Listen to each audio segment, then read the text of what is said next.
Alhamdulillah alladzi bi ni'matihi tatimmu shalihat. Segala puji bagi Allah Jalla Jalaluh yang karena nikmatnya kebaikan-kebaikan menjadi sempurna. Ana bersyukur kepada Allah Azza wa Jalla bisa datang ke Bandung ini. Bisa berjumpa dengan Ustaz Abu Haidar hafizahullah ta'ala. Dan bisa berjumpa dengan antum semuanya. Semoga sebagaimana Allah mempertemukan kita di masjid ini, di salah satu rumah dari rumah-rumah Allah, Allah mempertemukan kita di surganya. Allahumma amin.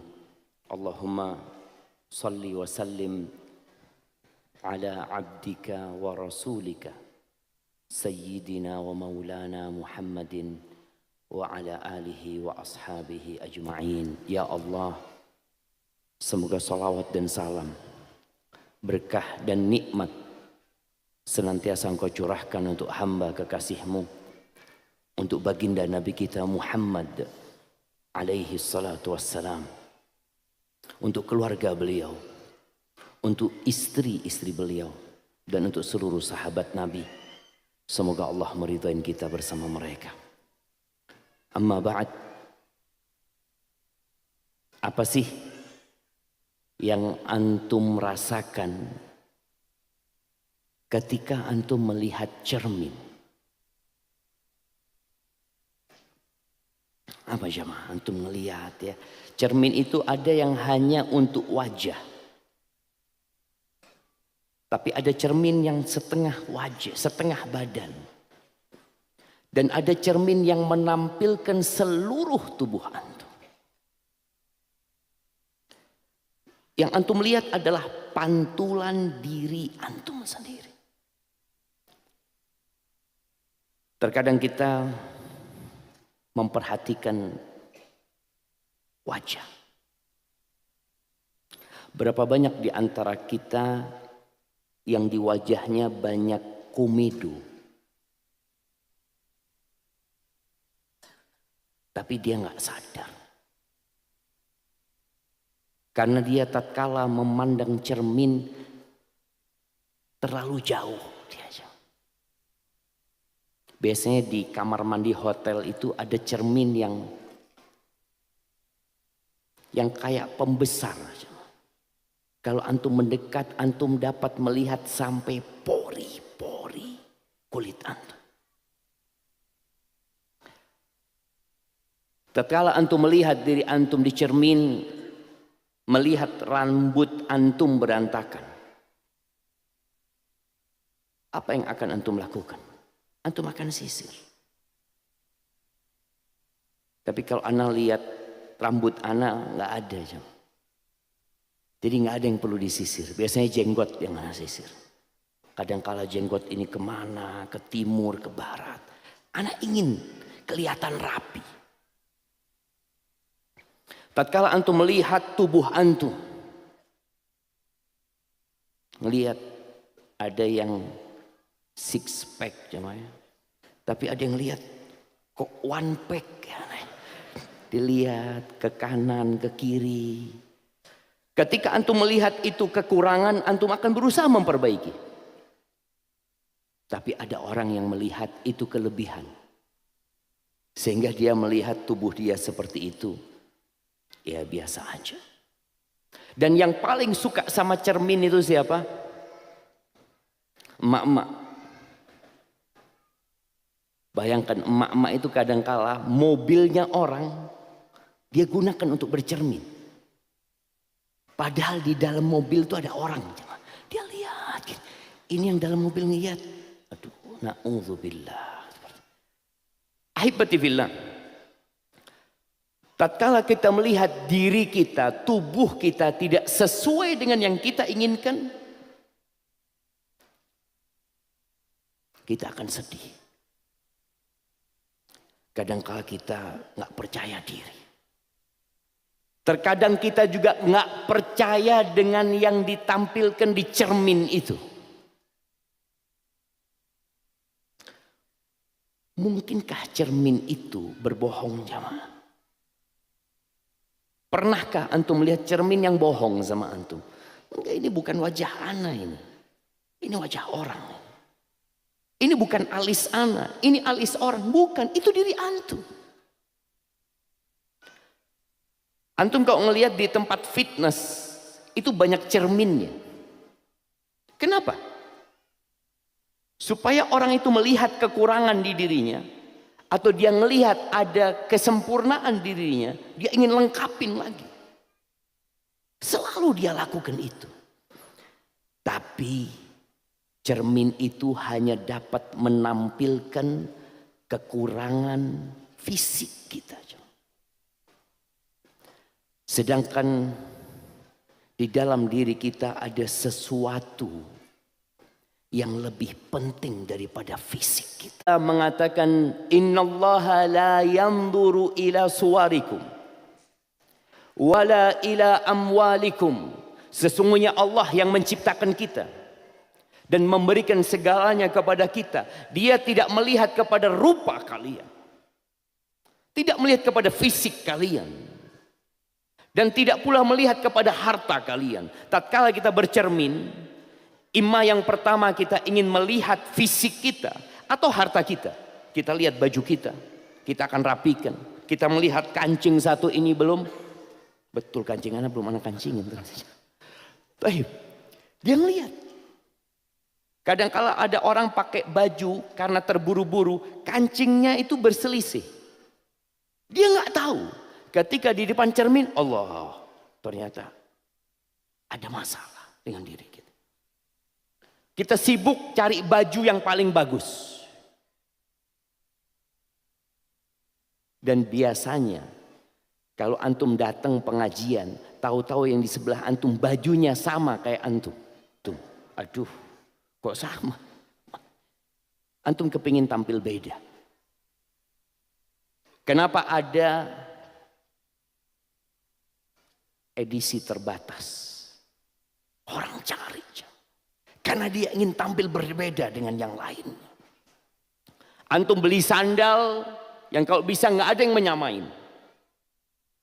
Tapi Allah mengingatkan kita bahwasanya Allah tidak melihat kepada harta kalian, tidak kepada jam kalian, tidak kepada topi, tidak kepada pakaian, celana. Wa innama yanzuru ila qulubikum wa a'malikum.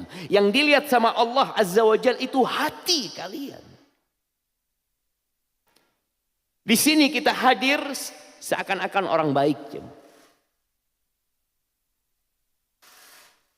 Masya Allah. Suara apa itu jemaah? Kita di sini duduk bersama seakan-akan kita orang baik semua. Kita duduk di masjid di akhir Jumat, di waktu yang mustajab, mendengarkan kajian, dikelilingi oleh malaikat-malaikat Allah Jalla Jalaluh. Turun itu rahmat, sakinah. Allah menyebut nama-nama orang yang datang. Tapi ingat, Allah itu tahu kita siapa sebenarnya. Walakin yanzuru ila qulubikum wa a'malikum. Yang dilihat itu hati dan amal perbuatan kita. Sekarang bagaimana kita melihat kekurangan diri kita, jiwa kita, hati kita, amalan kita. Dari mana kita? Apakah cermin yang dibuat oleh manusia itu dapat menampilkan kekurangan-kekurangan dan kesalahan hati kita, amalan kita? Nggak bisa. Terus bagaimana? Tatkala panca indera kita itu, mata kita tidak bisa melihat kekurangan kita. Diraba, nggak kelihatan. Bahkan terkadang antum melihat seorang manusia yang penampilannya begitu gagahnya, begitu indahnya, ternyata dia orang munafik. Sampai Allah menyebutkan tentang orang munafik ini secara penampilan. Wa idza ra'aitahum tu'jibuka ajsamuhum wa in yaqulu tasma' liqaulihim. Kalau engkau melihat penampilan mereka, engkau takjub melihat mereka. Dan kalau engkau mendengar mereka ngomong kayak orang yang paling Islam, takjub, terheran-heran. Maka sekarang bagaimana kita mengetahui kekurangan diri kita agar kita menjadi orang yang lebih baik? Allah sediakan buat kita cermin yang dapat memantulkan kekurangan-kekurangan di dalam jiwa kita, di dalam diri kita. Apa cermin itu? Saudara kita. Di dalam hadis yang diriwayatkan oleh At-Tirmidzi dari Abu Hurairah radhiyallahu taala anhu, Rasulullah sallallahu alaihi wasallam mengatakan, inna ahadakum mir'atu akhi. Sesungguhnya seorang di antara kalian adalah cermin buat saudaranya. Fa in ra'a bihi adan falyumit anhu. Apabila dia melihat ada kesalahan, ada sesuatu yang mengganggu dalam dirinya, hendaklah dia menghilangkannya. Namun dalam sanad hadis ini ada permasalahan. Yang sahih yang diriwayatkan Abu Dawud, Nabi alaihi salatu wasallam mengatakan, al-mu'min mir'atul mu'min. Orang yang beriman itu cermin buat orang yang beriman. Bukan sekedar saudara. Kita sering tahu, mendengar al-mu'min akhul mu'min, atau al-muslim akhul muslim. Innamal mu'minuna ikhwah, kata Allah Azza wa Jalla. Sesungguhnya orang-orang beriman itu bersaudara. Dan ternyata di antara hak saudara kita adalah kita berdiri di hadapan dia untuk menjadi cermin buat dia. Agar orang itu melihat kekurangan dirinya. Yakuf anhu bai'atahu wa yahutuhu min waraihi. Bagaimana seorang mukmin ini menjaga kehormatan diri saudaranya, membela dia, selain menjadi cermin buat dia. Ahibati fillah, saudara kita itu, khususnya kawan dan sahabat kita, itu bukan orang yang selalu percaya dengan apa yang kita omongkan. Selalu dia ngomong, oh ya benar, engkau benar. Bukan. Tapi saudara kita yang sebenarnya adalah yang jujur sama kita. Makanya dikatakan as-sadiq, sahabat itu. Laisa man saddaqaka. Bukan yang selalu mempercayaimu, selalu mengatakan engkau orang yang hebat, engkau orang yang baik. Enggak. Sebagian orang itu takut sama kita. Takut kehilangan maslahat yang dia dapatkan dari diri kita. Sehingga dia selalu mengiyakan apa yang kita katakan, mengiyakan apa yang kita perbuat, padahal salah, padahal tidak benar. Dia khawatir kehilangan persahabatan itu. Tapi saudara dan sahabat yang benar adalah yang jujur sama kita. Walaupun resikonya dia tahu, dia akan ditinggalkan sama saudaranya. Ahibati fillah, agama ini nasihat. Ana perlu nasihat. Terus terang, ana sering dipanggil dengan ustadz-ustadz yang lebih senior. Dikasih nasihat. Dikasih tahu, Syafiq, engkau itu kayak gini, kayak gini, kayak gini. Harus diperbaiki yang seperti itu. Kenapa? Karena dia tahu dia cermin buat ana. Ana tidak melihat kekurangan diri ana. Sebagian kita merasa sudah baik, merasa sudah soleh, merasa sudah taat, merasa sudah ikhlas, merasa sudah berjuang, berdakwah. Tapi kita perlu cermin tadi.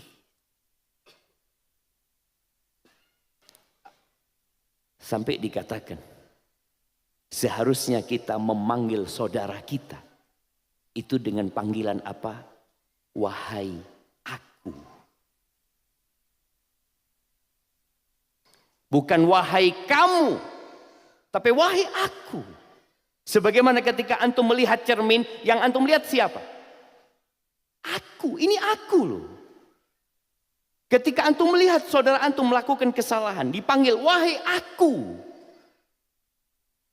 Sebagian kita tatkala dikasih nasihat, baik itu dengan terang-terangan nasihat diberikan kepada dia dalam rangka memperbaiki, atau dengan sindiran, apa yang terjadi sama dia? Dia marah. Ana nggak suka sama ana. Bahkan sebagian orang itu bikin status di WA-nya, langsung dikomentari sama kawannya. Apa kata dia? Kamu nyindir aku. Status itu ditujukan kepada aku. Sampaikan kepada saudaramu. Itu status ditujukan kepada aku yang bikin. Dan engkau adalah aku. Wallahi ya ahibati fillah, kata Nabi SAW, la yu'minu ahadukum hatta yuhibba li akhihi ma yuhibbu li nafsihi. Tidak beriman seseorang di antara kalian sampai dia mencintai saudaranya seperti mencintai diri dia sendiri. Itu manfaat kita bersaudara, jamaah. Itu manfaat kita hidup bersama. Itu manfaat cermin memantulkan diri kita. Tapi kebanyakan kita hanya memikirkan diri sendiri. Umar bin Khattab radhiyallahu taala anhu, bagaimana dia mengatakan, rahimallahum ra'an ahda ilayya uyubi. Semoga Allah merahmati hamba, seorang manusia yang menghadiahkan kepadaku kesalahan-kesalahanku, kekurangan-kekuranganku. Ahibati fillah, kata Nabi alaihi salatu wassalam, kullu bani Adam khata. Setiap anak Adam itu khata, suka berbuat salah. Cuma yang jadi masalah, sebagian kita nggak tahu salahnya dia di mana. Karena tidak pernah ada cermin yang ngasih tahu dia umat ini. Apa kata Allah di surat Ali Imran? Kuntum khaira ummatin ukhrijat linnas. Kalian adalah umat terbaik yang dilahirkan untuk umat manusia. Apa yang dikerjakan? Salat, puasa, ya. Sedekah. Ada sebuah keistimewaan, jemaah, yang lebih dari itu. Apa? Ta'muruna bil ma'ruf wa tanhauna 'anil munkar wa tu'minuna billah. Kalian beramar ma'ruf, bernahi munkar. Merajalelanya kemaksiatan, merajalelanya dosa-dosa, turunnya azab Allah, rusaknya berbagai macam tempat di negeri manusia itu karena amar ma'ruf dan nahi mungkar ditinggalkan. Kita nggak jadi cermin lagi jadi saudara kita. Kita hanya memikirkan diri kita. Tetangga kita berbuat dosa bertahun-tahun, kita tidak pernah menegur dia, kita tidak pernah mengajak dia. Ada masalah di diri kita. Kita menjadi umat terbaik karena kita beramar ma'ruf bernahi mungkar. Maka ana berharap semua yang hadir di tempat ini, selesai kajian bagaimana dia mengajak orang lain. Nabi alaihi salatu wassalam mengatakan, balighu anni walau ayat. Sampaikan dari aku walaupun satu ayat, jemaah. Satu ayat. Enggak harus antum hafal 1000 ayat baru menyampaikan.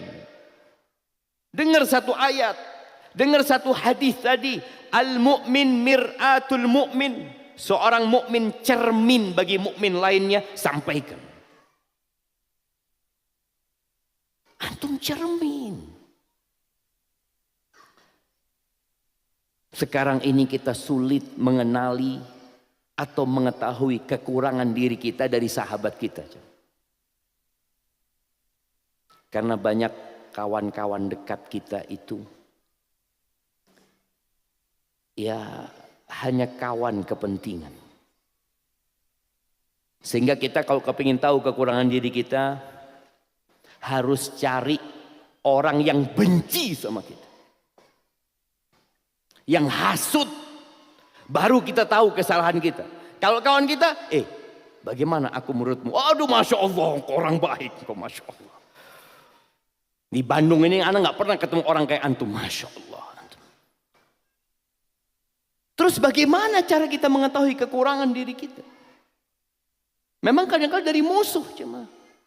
Padahal kata Nabi SAW, ad-din nasiha. Agama ini nasihat jemaah. Agama ini hadir bukan untuk menyusahkan, bukan untuk mempersulit, bukan untuk membuat orang menderita, bukan untuk menindas manusia. Sebagian orang itu takut sama Islam, Islamfobia. Kata Nabi SAW, ad-din nasihat. Agama ini nasihat. Artinya nasihat itu agama ini ingin kebaikan buat yang lainnya. Bukan memikirkan diri sendiri. Nabi SAW di kota Mekah, beliau sendirian. Beliau tahu resiko ketika mengajak umat manusia untuk jadi orang baik, beliau akan dibenci. Beliau akan dimusuhi. Bahkan ingat, ketika Nabi SAW turun dari Gua Hira, kemudian beliau minta diselimuti oleh Khadijah. Kemudian dibawa sama Khadijah menuju ke anak pamannya, Waraqah bin Naufal. Apa? Kata Waraqah bin Naufal, laitani kuntu jada'an hina yukhrijuka qaumuka. Andai kata aku dalam kondisi muda. Pada waktu itu Waraqah sudah tua dan sudah buta. Andai kata aku dalam kondisi muda, kuat, gagah, perkasa, ketika kaummu mengusirmu, la nasartuka nasran mu'azzara. Pasti aku akan menolongmu, membantumu mati-matian. Apa kata Nabi sallallahu alaihi wasallam? Awa mukhrijiya qaumi. Apakah kaumku akan mengusirku? Kata Waraqah, ma min ahadin ata bimithli ma ji'ta bihi illa udi. Tidak ada satupun orang yang membawa seperti apa yang engkau bawa, melainkan dia akan dimusuhi. Bukan dicintai sama orang. Antum kalau jadi orang baik, insya Allah satu kampung suka sama antum. Satu kantor, Masya Allah, fulan, Masya Allah, orang baik. Dengar azan ke masjid, sholat duha, ngaji, puasa Senin Kemis. Insya Allah teman sekantornya semua suka. Tapi kalau antum naik levelnya menjadi cermin, banyaknya nggak suka sama antum. Antum mulai ngomong sama fulan, fulan sudah azan, ayo ke masjid. Dilihat, sudah berangkat sono antum, titip sholatnya sama antum. Nah, ketika mereka waktu Ramadan nggak puasa, antum puasa, mereka akan mengatakan antum orang baik. Tapi tatkala antum puasa lalu ngajak mereka, antum kenapa nggak puasa? Antum jadi cermin ketika itu. Kira-kira dia akan suka sama antum? Dia akan mengatakan, antum jangan ngurusin orang lain, urusi diri antum sendiri. Jadi tatkala antum menjadi cermin, antum siap untuk dihancurkan. Orang itu kalau ngelihat cermin, dia, ya Allah, anak kok kayak gini badan anak. Boleh jadi dia menghancurkan cermin itu. Maka kembali kepada sabda Nabi SAW ketika beliau mengatakan ad-din an-nasiha. Agama itu nasihat. Ingin kebaikan buat orang lain. Bukan hanya memikirkan diri sendiri. Maka tatkala sebagian manusia berpikir agama itu hanya di masjid. Agama itu hanya hadir ketika pernikahan. Agama itu hanya hadir ketika kematian. Bas, itu agama. Ya, berarti dia nggak tahu untuk apa agama itu turun. Nasihat. Buat siapa? Lillah. Buat Allah Azza wa Jal. Dengan menjalankan perintahnya, menjauhi larangannya. Wali kitabihi. Nasihat buat kitabullah. Menjadikan Al-Quran sebagai pedoman hidup kita. Wali rasulihi, dengan mengikuti Rasul sallallahu alaihi wasallam. Itu nasihat. Ada kebaikan buat antum. Wali a'immatil muslimin, nasihat buat pemimpin-pemimpin umat Islam. Wa ammatim, buat keseluruhan umat Islam. Itu agama. Jamaah rahimakumullah. Jarir bin Abdullah Al-Bajali. Nih ya, seorang sahabat Nabi yang dia masuk Islamnya mungkin di tahun ke-9 Hijriah. Akhir-akhir dari kehidupan Nabi SAW. Dia mengatakan, bayatu Rasulullah SAW. Aku membaiat Rasul SAW. Atas apa? Ala iqamis salah. Agar aku mendirikan salat. Yang kedua, wa ita'iz zakah. Agar aku menunaikan zakat. Yang ketiga, wan nushi li kulli muslim. Agar aku menjadi cermin buat setiap muslim. Agar aku memberikan nasihat buat setiap orang Islam. Kenal, nggak kenal jamaah. Ini baiatnya Jarir kepada Nabi sallallahu alaihi wasallam. Dan tatkala hal ini ada di diri kita, insya Allah kebaikan itu menyebar di mana-mana. Antum tahu cerita bagaimana Nabi bisa hijrah sallallahu alaihi wasallam ke kota Madinah? Cerita itu dimulai dari 6 orang. 6 orang. 6 orang ini sedang tahallul ya. Mereka habis lempar jumroh ketika haji. Di dekat Jumratul Aqabah, lalu mereka cukur, membotak rambutnya. Nabi mendakwain mereka. 6 orang. Bagaimana 6 orang ini pulang jemaah? Menyampaikan apa yang disampaikan Nabi SAW. Ahibati fillah. Cuma ada adab dan etika menjadi cermin. Ini yang terkadang kita lupa. Sebagian orang mengatakan yang penting sudah ana sampaikan. Bukankah Nabi menyampaikan alaihi salat? Bukankah Allah berfirman, "Wa ma 'alaika illal balagh." Tugasmu hanya menyampaikan.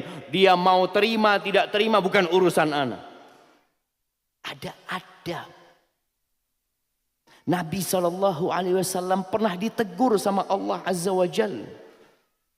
Surat Abasa wa Tawalla an ja'ahul a'ma. Allah mengatakan kepada Nabi SAW, fabima rahmatin minallahi lintalahum. Atas dasar rahmat Allah kepadamu, engkau jadi lembut buat mereka. Walau kunta faddan ghalidhal qalbi lan faddu min haulik. Kalau engkau kasar, ingat, ini Nabi. Kalau engkau kasar, keras hatimu, orang akan kabur darimu.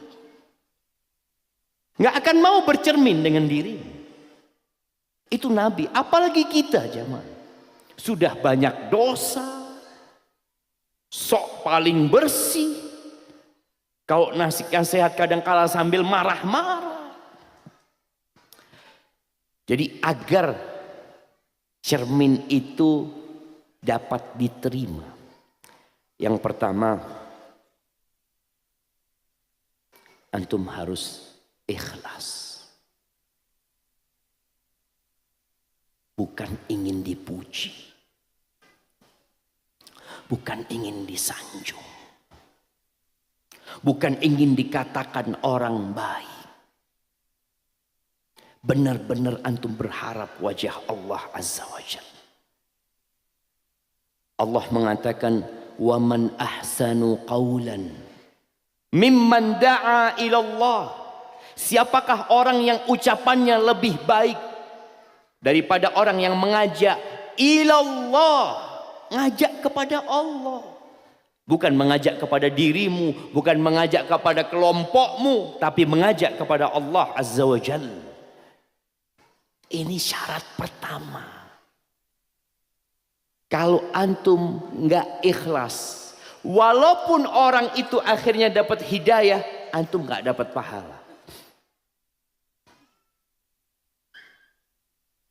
Korek api neraka itu bukan penjahat, jamaah, tapi orang baik. Salah satunya alimun wa qari'ul Quran. Orang yang berilmu, ustaz, kiai, dan orang yang hafal Al-Quran. Di sidang, dihadirkan orang ini di hadapan Allah Azza wa Jalla tanpa ada penerjemah. Lalu Allah menanyakan kepada dia tentang nikmat-nikmat yang Allah berikan kepadanya. Dan orang ini mengakui semua nikmat-nikmat itu. Lalu Allah bertanya, "Madza amilta biha?" Engkau gunakan untuk apa nikmat-nikmat itu? Apa kata orang ini? Ta'allamtu fika wa 'allamtun nas wa qara'tu fika al-Qur'an. Ya Allah, aku belajar ilmu ini untuk mengharap keridhaanmu, dan aku mengajarkannya kepada umat manusia. Aku ngajak orang-orang untuk kenal sama engkau, dan aku membaca Al-Quran untuk mendapatkan keridhaanmu. Apa kata Allah? Kadzabta, bohong kau.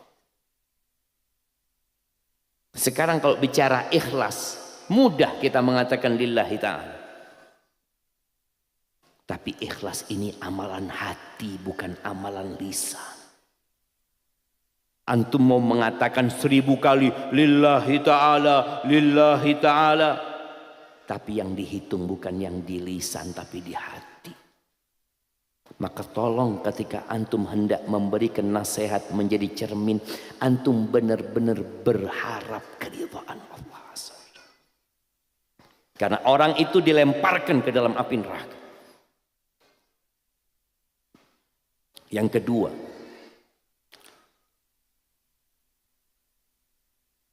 antum memberikan nasihat karena cinta sama dia. Berdasarkan hadis Nabi SAW, la yu'minu ahadukum, tidak beriman seorang di antara kalian sampai dia mencintai saudaranya seperti dia mencintai diri dia sendiri. Ketika antum melihat cermin, lalu antum melihat kopiah antum miring, mau jemaah. Kadang-kadang orang pakai kopiah miring. Loh, kok miring ya? Bismillah.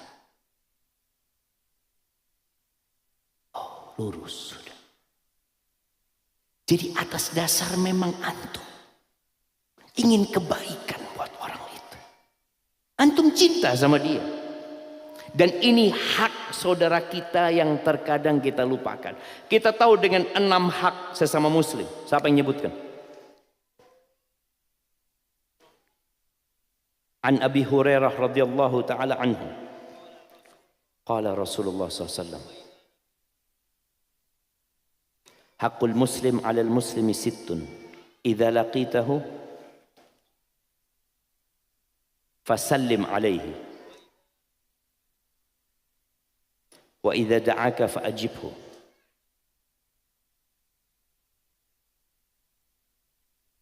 idza istansahaka fansahhu. Iya, idza stansahaka fansahu, wa idza atasa fahamidallah fashammithu, wa idza marida fa'udhu, wa idza mata fattabi'hu. Mana hadiahnya jemaah? Masya Allah, barakallahu fikum. Fadhal buat antum. Naam, hak muslim atas muslim lainnya 6 yang sering kita tahu. Kalau berjumpa, ucapkan salam. Kalau diundang, datang. Kalau minta nasihat, kasih nasihat. Kalau dia bersin lalu mengatakan alhamdulillah, doakan, katakan yarhamukallah. Kalau dia sakit, kunjungin. Kalau dia mati, ikut jenazah, antarkan jenazahnya. Baik, 6 hak ini mulainya dari hak cinta. Kalau kita nggak cinta, gimana kita akan melakukan 6 hal itu? Betapa seringnya kita ini ketemu sama orang nanti nih. Nah, antum, siapa namanya? Sudirman, kenal sama yang di kiri antum? Nggak kenal, lihatan jamaah. Bukan saudaranya antum dia. Coba kenalan dulu sekarang. Masya Allah, kasih hadiah 2 orang saja jamaah. Jamaah, antum jangan pergi dari sini kecuali kenal sama ini kanan antum. Ucapkan salam, assalamualaikum, apa kabar, dari mana, tukar nomor handphone, karena saudara gitu. Tapi yang terjadi kita hanya mengucapkan salam kepada yang kita kenal. Dilihat, siapa fulan yang nggak kenal? Salim aja. Makanya terkadang antum duduk bersama di sini, boleh jadi yang di sebelah antum masuk surga lebih dulu, jemaah. Mungkin dia ingat sama antum, mana fulan yang waktu itu datang kajian sama ana? Kok nggak kelihatan di surga Allah Azza wa Jalla? Mungkin dia kasih syafaat buat antum. Wallah jamaah, kita perlu sama saudara kita. Sampai ada yang mengatakan akhaka, saudaramu, perhatikan saudaramu. Fa inna man la akha lahu kasa'in ilal hijabi ghairi silahi. Orang yang nggak punya saudara itu seperti orang yang berangkat perang nggak bawa senjata. Di mana antum cari saudara? Di sini, di rumah Allah Azza wa Jalla. Maka ingat, yang pertama ikhlas, yang kedua nasihat antum karena antum cinta sama dia. Kemudian jamaah, yang ketiga, ingin memperbaiki. Setelah antum cinta, antum benar-benar ingin memperbaiki agar orang itu jauh lebih baik. Ketika antum melihat saudara antum mau terpeleset, antum lihat jalannya itu licin, ada air. Apa yang antum akan lakukan? Antum akan teriak jamaah, fulan awas, awas air. Antum benar-benar ingin menyelamatkan dia. Bukan ngelihat fulan, oh jatuh kayaknya bentar lagi. Ini jatuh. Jatuh kan? Iya, jatuh. Astagfirullahaladzim. Antum benar-benar ingin agar orang itu selamat, jemaah. Kemudian hendaklah memberikan nasihat secara sembunyi-sembunyi. Jangan di depan orang. Ketika di grup dia melakukan sebuah kesalahan, ada sebagian yang tampil langsung memberikan nasihat. Aku cermin buat saudaraku, langsung dikasih nasihat, yang engkau katakan ini nggak benar, ini dan itu. Apa nggak bisa antum wapri, antum japri dia, sampaikan afwan, pendapat yang antum sampaikan itu sepertinya lemah. Coba antum lihat, ini loh dalilnya, ini loh seperti ini dan itu. Al-Imam Syafi'i rahimahullahu ta'ala, ini Imam Syafi'i. Beliau yang sampai hari ini namanya harum kita kenal. Beliau pernah mengatakan, ta'ammadni binushika bin firadin. Tolong kalau engkau mau kasih nasihat sama aku, kasih nasihat aku ketika aku sendirian. Wajannibni nasiha fil jamaah. Hindarkan aku dari memberi nasihat di depan orang banyak. Grup itu orang banyak. Ketika kita duduk bersama ada orang banyak itu. Fa inna nusha bainan nasi naw'un minat taubihi la ardustima.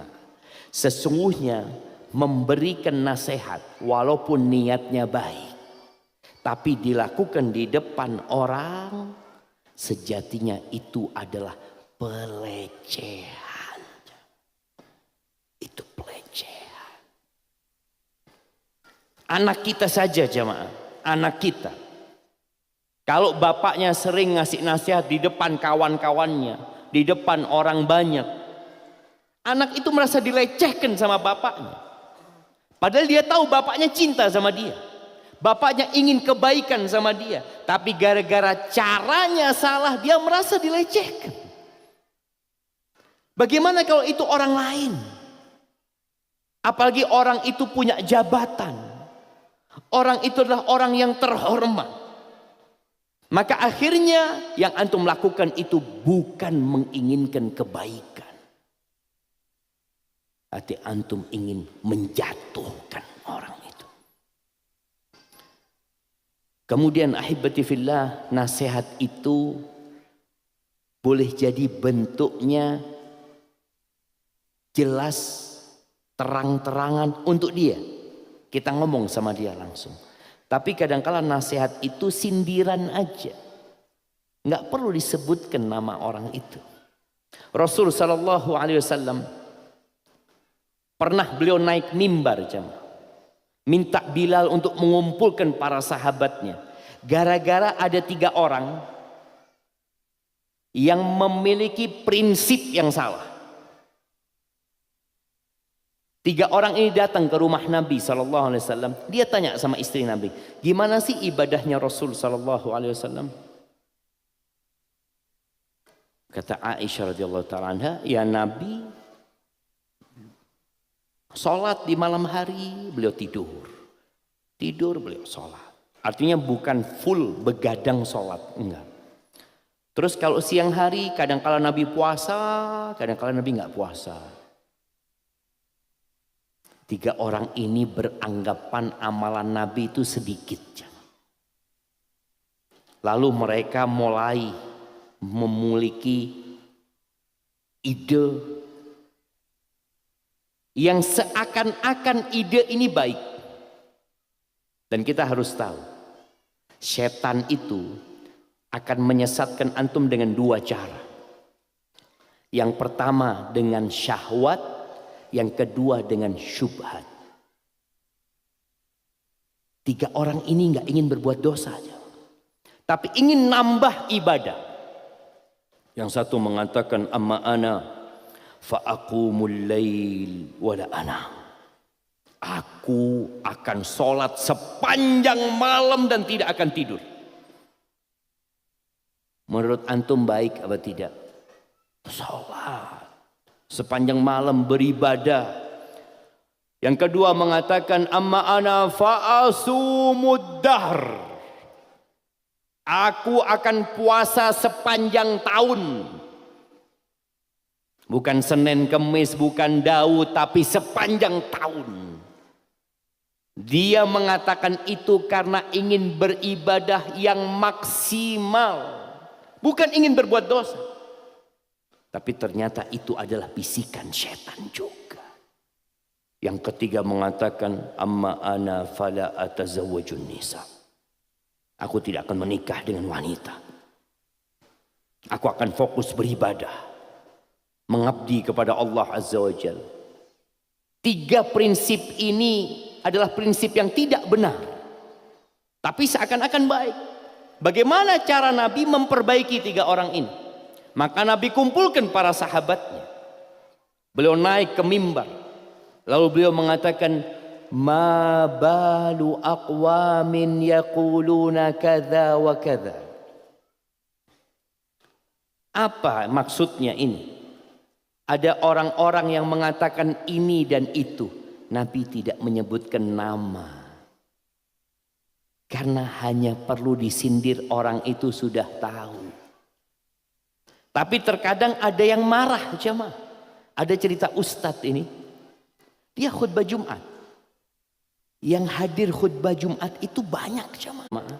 Sampai rumah ditanya, "Afwan ustadz, antum tadi nyindir ana ustadz." Ajib jemaah. Ini khutbah Jumat. Yang hadir banyak, masjid itu penuh. Ini orang merasa disindir. Berarti dia kan salah. Dia merasakan dia melakukan kesalahan ini. Padahal ustadz itu ceramah buat semuanya. Apa kata ustadz ini? Alhamdulillah kalau antum merasa tersindir. Ana nggak tahu. Ana ceramah buat semua orang. Ana ingin mengajak semua orang jadi orang baik. Kalau antum merasa tersindir berarti antum orang baik, kata dia. Karena antum merasa antum melakukan kesalahan itu. Maka tadi memberikan nasihat bisa langsung ke orangnya, bisa dengan cara sindiran. Boleh. Bikin status. Boleh apa enggak? Boleh. Tapi kembali kepada niat tadi. Antum benar-benar cinta. Anak kadang-kala ngomong sama istri anak. Anak ngomong sama dia, anti nggak usah ngeliat statusnya orang. Insya Allah. Kemudian anak tanya lagi. Udah nggak ngeliat statusnya orang? Masih belum bisa, kata dia. Baik, sampai terakhir berapa hari yang lalu, dia ngomong sama anak, bang, kata dia, statusnya abang itu nyindir anak. Kok bisa anak ngomong gitu? Sampai istri anak merasa anak bikin status itu nyindir dia. Enggak lah, yang ngelihat statusnya orang banyak gitu loh. Kalau merasa itu menyindir, ya alhamdulillah. Artinya kan kita berarti, oh berarti anak punya kesalahan itu. Itulah manfaat cermin. Kita bisa ngeliat, oh ternyata anak kayak gitu. Anak selama ini nggak ada yang ngasih nasihat. Tapi sebagian orang jamaah, karena sering disindir, bukan sering disindir, sering merasa disindir, apa yang dia lakukan? Diblokir. Nggak ada fulan, ada. Subhanallah. Itulah tadi kenapa kita sulit akhirnya mendapatkan kawan yang jujur sama kita. Bahkan kawan yang jujur, yang seperti cermin, yang menampilkan kita apa adanya, kita nggak suka. Kita nggak suka. Kita akan cari kawan yang lain. Enggak, sudah anak nggak mau kamar sama fulan. Wallahi fulan ini hasud sama anak. Itu perasaan. Engkau suudzon sama dia. Boleh jadi dia ingin kebaikan buat dirimu. Kemudian perlu memilih waktu yang tepat. Suami istri ini juga cermin. Ana izin minum dulu ya. Bismillah.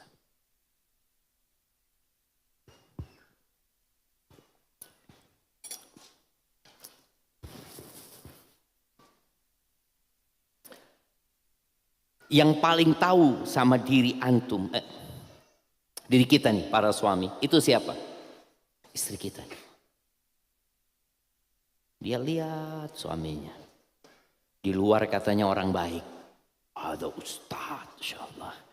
Kata istrinya, na'udzubillah ya Allah. Ada yang seperti itu ya. Nah, bahkan ada istri yang nggak jadi cermin sebenarnya. Dia tahu suaminya nggak baik. Suaminya melakukan banyak dosa. Tapi karena dia merasa butuh sama suaminya, dia nggak pernah memberikan nasihat kepada suami. Padahal dia bakal ditanya sama Allah Azza wa Jalla. Maka ketika ingin memberikan nasihat kepada suami, tolong cari waktu yang tepat. Jangan orang lagi lapar dikasih nasihat. Suami datang kerja, ya Allah ya Allah, anak mau makan, kata lapar, kata istrinya, duduk sini dulu bang. Masya Allah, ini mau makan suruh duduk. Iya, ada apa? Anak lihat abang ini sudah nggak pernah sholat qobliyah sama ba'diyah. Aduh, nanti makan dulu. Makan dulu. Wallahi ketika kita milih waktu yang tepat, suasana yang nyaman, insya Allah orang itu nerima. Suami juga seperti itu. Ketika memberikan nasihat kepada istrinya, tolong jangan di depan anak-anaknya. Sebagian suami itu melecehkan istrinya. Ini ibu anak-anak loh. Dia punya kehormatan yang harus dijaga. Bagaimana dia dihormatin sama anak-anaknya, dicintai sama anak-anaknya. Oke, dia melakukan kesalahan, tugas memperbaiki. Engkau jadi cermin buat dia. Kapan? Cari waktu yang tepat.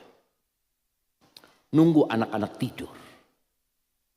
Ketika anak-anak sudah tidur, malam hari, engkau kasih hadiah buat istrimu. Katakan kepada dia ucapan yang indah. Nabi SAW pada waktu mau ngasih nasihat, Abu Dzar ini punya kekurangan. Dan Nabi secara tegas mengatakan kepada Abu Dzar, Beliau mengatakan kepada Abu Dzar, "Wallahi inni uhibbuka." Demi Allah aku cinta kepadamu. Tadi yang kita bicarakan, Muslim itu harus cinta sama saudaranya sang Muslim. Maka Nabi mengatakan, demi Allah aku cinta kepadamu. Inni araka dhaifan. Aku melihatmu orang yang lemah, Abu Dzar. Engkau jangan pernah menjadi pemimpin walaupun anak buahnya cuma 2. Bayangin. Itu Nabi nyampaikan itu. Dia melihat ada kelemahan di diri orang ini. Enggak bisa jadi pemimpin. Ya udah jangan. Tapi sebagian kita, Masya Allah. Fulan menjadi pemimpin. Wow, antum bagus. Masya Allah. Bismillah, ana dukung. Padahal antum tahu fulan lemah. Fulan kalau jadi pemimpin rusak yang dia pimpin nantinya. Karena orang punya karakter yang berbeda-beda. Nabi menyampaikan itu. Dan beliau mulai dengan cinta. Bagaimana ketika antum mau ngasih nasihat istri antum, ibu anak-anak antum? Antum cari waktu yang tepat, duduk sambil minum teh, kasih hadiah, katakan kepada dia, "Wallahi inni uhibbu." Demi Allah aku cinta kepadamu. Tapi sebagian suami mengatakan, "Demi Allah aku benci sama engkau." Kalau enggak sudah aku ceraikan, cuma kesian sama anak-anak ini urusannya. Allahu Akbar jamaah. Mungkinkah dia akan dengar nasihat? Enggak, akhirnya. Yang ada di benak istri, oh suamiku sudah nggak suka sama aku. Maka biasanya rumah tangga itu akan hancur. Maka tolong cari waktu yang tepat, kondisi yang tepat untuk memberikan nasihat kepada saudara kita.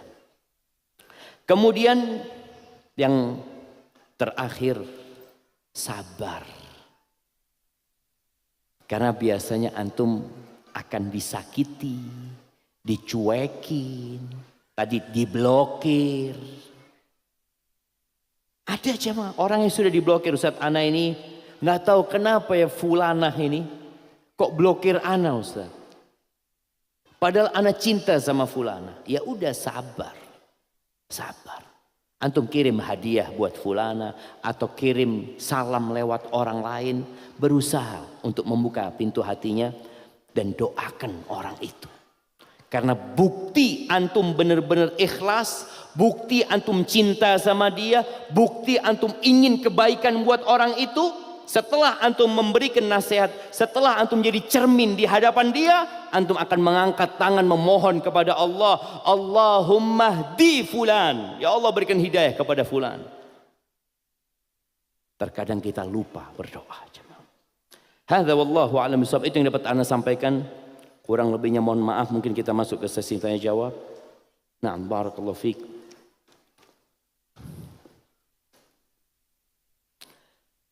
Bagaimana kalau kita ingin memberi nasihat tapi kita sendiri masih banyak dosa?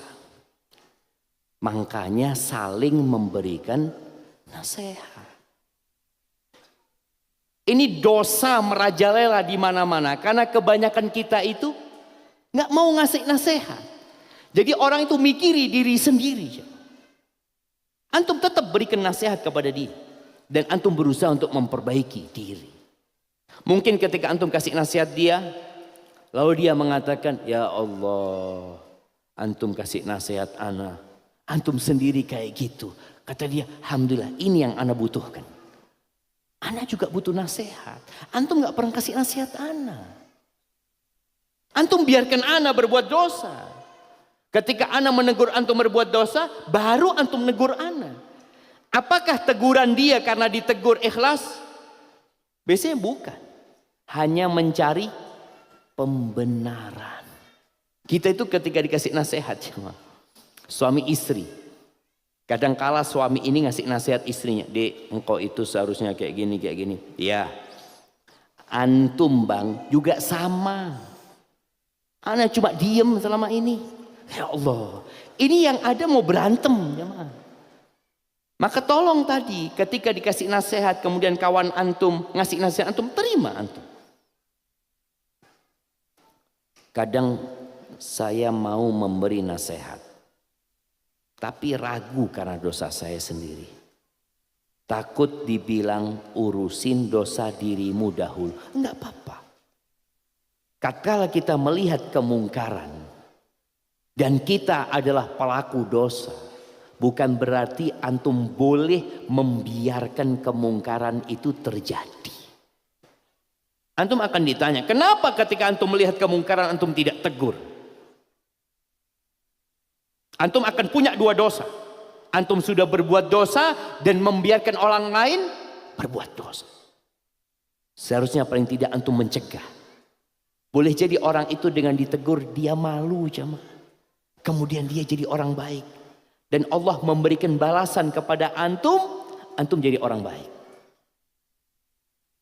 Ingat bagaimana Allah memberikan hidayah kepada seorang pelacur gara-gara ngasih minum anjing.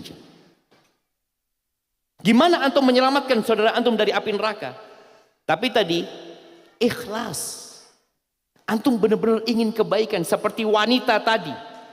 Wanita pelacur, bagaimana dia memberi minum seekor anjing di tengah-tengah padang pasir.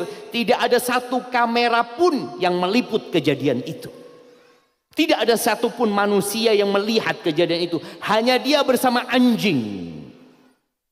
Dan sang pencipta dengan malaikat-malaikat yang menyaksikan dia melakukan itu.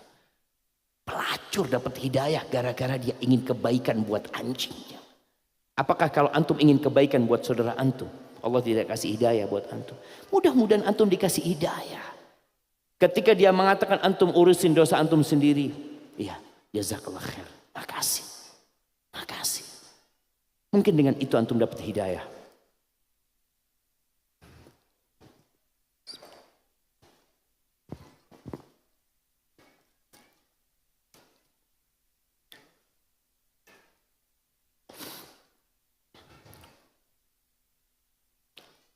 Bagaimana cara menumbuhkan cinta kepada saudara-saudara, teman, dan muslim yang baru kenal?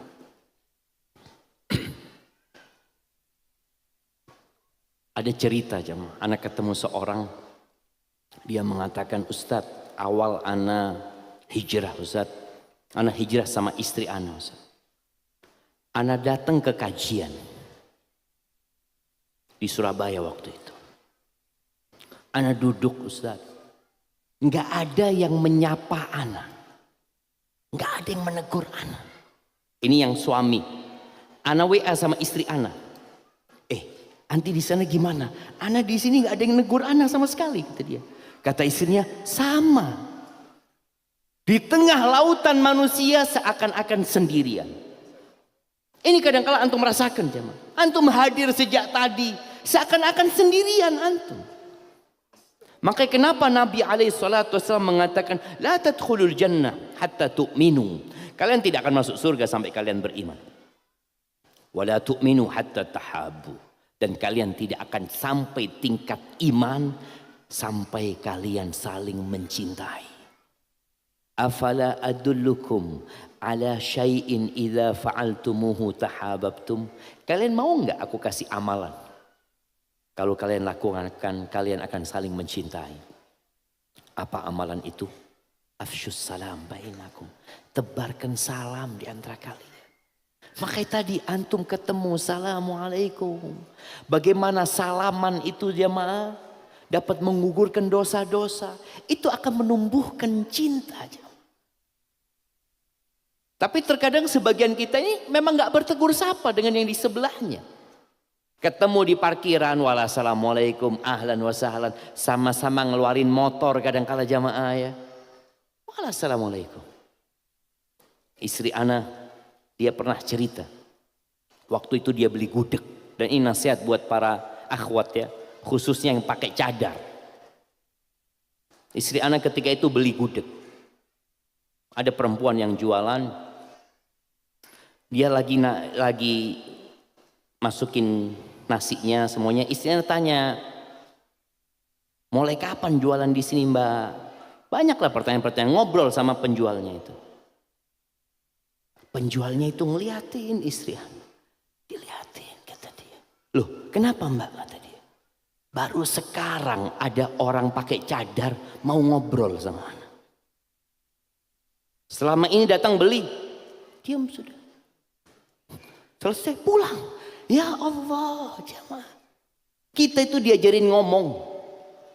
Dengan berbicara ini insya Allah akan tumbuh cinta dari jamaah. Tak kenal maka tak sayang. Maka nasihat ana, tebarkan salam, bersalaman, kemudian mulai antum ngobrol, akan tumbuh cinta. Paling tidak tanya dari mana, boleh jadi dia teman sekolah antum, kakak kelas antum, boleh jadi dia kerja di tempat yang sama. Tapi ketika tidak ada obrolan, Masya Allah. Nah, antum, ya kenal sama yang di kanan antum. Nggak kenal kan? Coba kenalan sekarang, bayangin jamaah. Antum kenal sama dia? Nggak kenal, ya kenalan, jangan cuma, siapa namanya?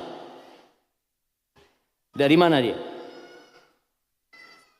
Dari Subang, Masya Allah. Antum dari mana? Cianjur, Masya Allah. Kirim hadiahnya buat dia jamaah. Tuh lihat jamaah, dari Subang, dari Cianjur, banyak saudara kita. Ustadz mohon nasihatnya. Bagaimana cara istri menasehati suami? Karena pada hakikatnya suami yang memimpin rumah tangga. Tadi kita sebutkan hadis yang diriwayatkan Imam Muslim, bahwa agama ini nasihat buat pemimpin juga. Bukan hanya buat teman sejawat kita, bukan hanya untuk bawahan kita, untuk pemimpin pun nasihat. Kenapa? Karena pemimpin juga manusia biasa yang mungkin melakukan kesalahan. Suamimu manusia biasa, memang dia pemimpin. Cuma tadi Anda sampaikan bagaimana cari waktu yang tepat, bagaimana cara ngobrol sama suami. Kadangkala ada istri kirim video sama suaminya, potongan video, dia ingin kasih nasihat suami. Bang, nih ada video, tolong dilihat, didengarkan supaya engkau bisa jadi lebih baik. Kira-kira ditonton nggak sama suaminya? Nggak ada, skip. Tapi kalau istri ngomong, bang, ana lihat video bang, kayaknya video ini takut menyesatkan bang. Coba abang tonton, kata dia. Ditonton sama suami. Jangan sampai istri ana tersesat. Padahal setelah itu, oh ngasih nasihat ana ternyata istri ana ini. Tapi kan caranya itu masuk. Dia tetap sebagai pemimpin ya.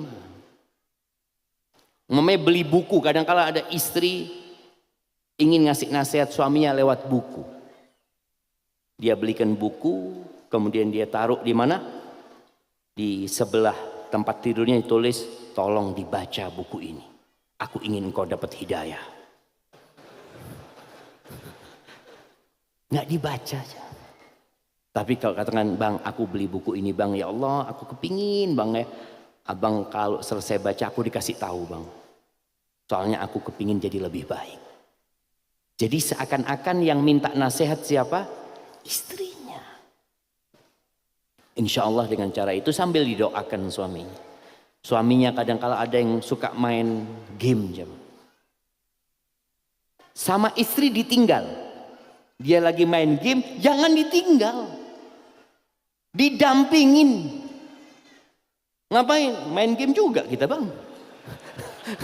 Ya. Dampingin antum ngaji baca Quran. Bang, ana duduk di sini bang ya. Ana mau baca Quran bang. Mudah-mudahan abang dapat berkahnya lah baca Quran. Lama-kelamaan dia nggak enak, masa dia main game, istrinya ngaji. Allah, ya dah, yuk ngaji juga sekarang. Mudah-mudahan dia seperti itu. Tapi kadang-kala istri apa ya? Dia nggak suka gitu. Dia tinggalkan suami. Maka akhirnya suaminya tambah jauh. Padahal seharusnya dia tetap mendampingi, semoga dengan cara itu dia dapat hidayah. Baik. Afan bertanya, bagaimana cara melawan rasa takut ketika ingin menasehati seseorang? Karena suka ada perasaan takut tersinggung ketika kita menyampaikan ayat-ayat Allah. Naam jemaah. Perasaan itu ada di diri kita. Kadangkala antum sholat sama kawan antum.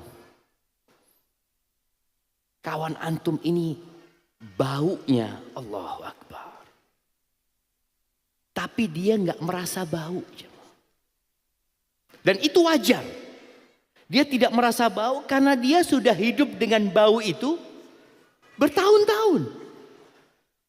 Antum kalau berangkat ke kandang sapi umpamanya, pekerja di kandang sapi itu ada nggak yang mencium baunya kotoran sapi? Nggak ada. Antum dari jauh, ya Allah, kata pekerja itu, kenapa antum? Kata dia, bau apanya? Nggak ada bau di sini. Kita tuh kadang-kadang mau ngasih tahu jamaah, ya Allah, takut dia tersinggung ini itu. Tapi lawan rasa takut itu dengan cinta. Bukankah kita mencintai dia? Bukan kita menganggap dirinya adalah diri kita sendiri. Bicara kalau dia nanti marah ini dan itu resiko. Resiko sebuah cinta. Maka nggak masalah antum lawan itu, antum berharap keridhaan Allah. Berharap nanti pada hari kiamat apa yang antum sampaikan akan berada dalam catatan kebaikan antum. Harapan-harapan kebaikan itu insya Allah membuat antum jadi berani. Walaupun sekali lagi dia mungkin gak suka sama antum. Dan mungkin antum gak akan lagi ditegur sama dia. Gak ada masalah. Antum doakan dia. Sebagai bentuk tadi ketulusan antum.